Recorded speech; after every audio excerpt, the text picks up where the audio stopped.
মনে পড়ছে সেই দার্শনিকের কথা।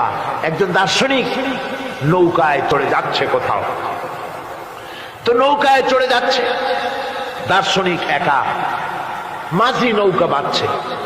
দার্শনিক মানুষ তো মাথার মধ্যে দর্শন গিজগিজ গিজগিজ করছে, কথা বলার লোক পায় না।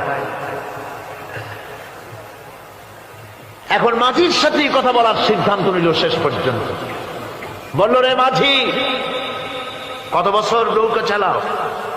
তা তো বহুত বছর, জীবনটাই কাটাই দিলাম।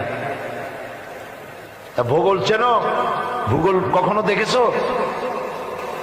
কই যে না, ভূগোল আমি দেখবো কোথাতে, আমি হলাম গরিব মানুষ, এগুলি ধনীদের কাম, তারা হয়তো খায় টায়, আমি ভূগোল দেখিও নাই খাইও নাই। বলে আশ্চর্য কথা, ভূগোল মানুষে খায় নাকি? জীবনটা তো সারে নেই, নষ্ট করে ফেলাইছে। মাঝি দাঁতগুলো বাইর করে দিয়ে বলতেছে, স্যার হইতেও পারে।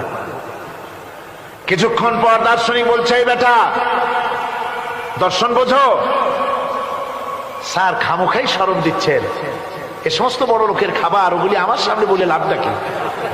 আমরা গরিব মানুষ, এগুলি আমরা কোনোদিন দেখিও নাই, খাইও নাই।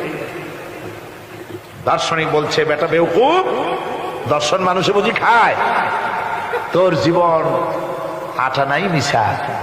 মাঝি কয়, হইতেও পারে।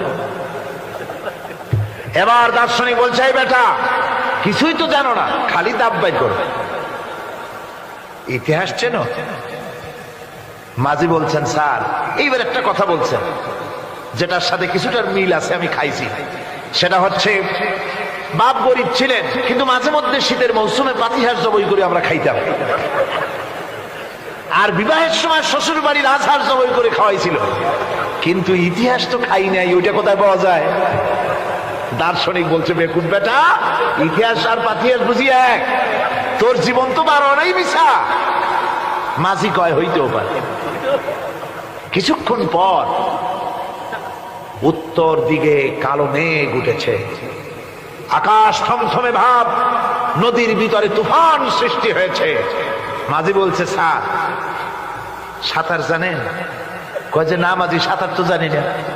মাঝি কয়, স্যার ভূগোল, দর্শন, ইতিহাস 3 সাবজেক্টে আমার জীবন 12 আনা মিছা, এখন তো দেখি এক সাবজেক্টে 16 আনাই মিছা আপনার।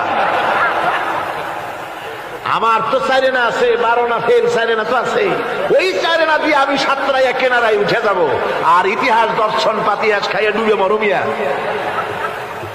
এবার দার্শনিক বলছে, আরে মাঝি, মানুষকে এরকম নৌকো ডুবে মরে নাকি? কয় মরে না, আমার বাপ এই নৌকার মাঝি ছিল, তারপরে এই নৌকা বাইতে বাইতে আমার বাপ এই নৌকার মধ্যে মরছে ডুবে। আচ্ছা, তোমার দাদা? আমার দাদাও মাঝি ছিল, এই নৌকা বাইতে গিয়ে সেও মরছে। তোমার নানা? আমার নানাও এরকম নৌকা বাই এরকম মাঝি হয়ে মরছে। দার্শনিক কয়, তুমি তো দারুণ বেহায়া, যে নৌকায় তোমার বাপ মরলো, দাদা মরলো, সেই ব্যবসা তুমি ছাড়তে পারো নাই, তুমি তো দারুণ বেহায়া। মাঝিরও বুদ্ধি কম না। মাঝি কয় যে, স্যার আপনার বাপ জিন্দা আছেন? কয় না, মারা গেছেন। কোথায় মরছে? ঘরের মধ্যে খাটের উপরে চিত হইয়া আরামসে মারা গেছেন। আপনার দাদা? বলে তিনিও ঘরের মধ্যে বাস, ওইখানেই ঘরের মধ্যেই মারা গেছেন, খাটের উপরে। আপনার নানা? উনিও ঘরের মধ্যে চিত হয়ে আরামসে মারা গেছেন। মাঝি কয় যে, আপনিও তো বেশরম কম না, যে ঘরের মধ্যে আপনার দাদা মরলো, নানা মরলো, গোষ্ঠী মরলো, সেই ঘরটা তো এখন আপনি সারতে পারেন নাই। এর দ্বারা মাঝি বুঝাইতে চাইল এই কথা, দার্শনিক সাহেব, মৃত্যুর জন্য সময় হলো আসল কথা। সময় যখন এসে যাবে, সে যে জায়গায় হোক, মৃত্যু তাকে ছাড়বে না। মৃত্যু যখন আসবে, জায়গায় পৌঁছতে হবে, আর সময় যখন আসবে, 1 মুহূর্ত আগে পিছু করা হবে না। মউত আসার সাথে সাথে আজরাইল তার সামনে এসে যাবে, 1 মুহূর্ত বাঁচতে পারবে না। সুতরাং মুমিন ব্যক্তি, তার দিলের মধ্যে মৃত্যু সম্পর্কে কোন ধরনের ওই ধরনের চিন্তা থাকবে না, পরান্ডা নিয়ে কোন রকম নিবাসী এরকমের চিন্তা থাকবে না।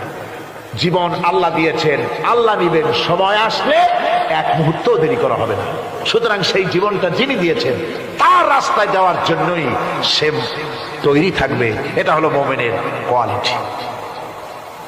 আমার বন্ধুগণ, এরপরে মুমিনদের ভিতরে আরেকটা জিনিস হবে, সেটা হচ্ছে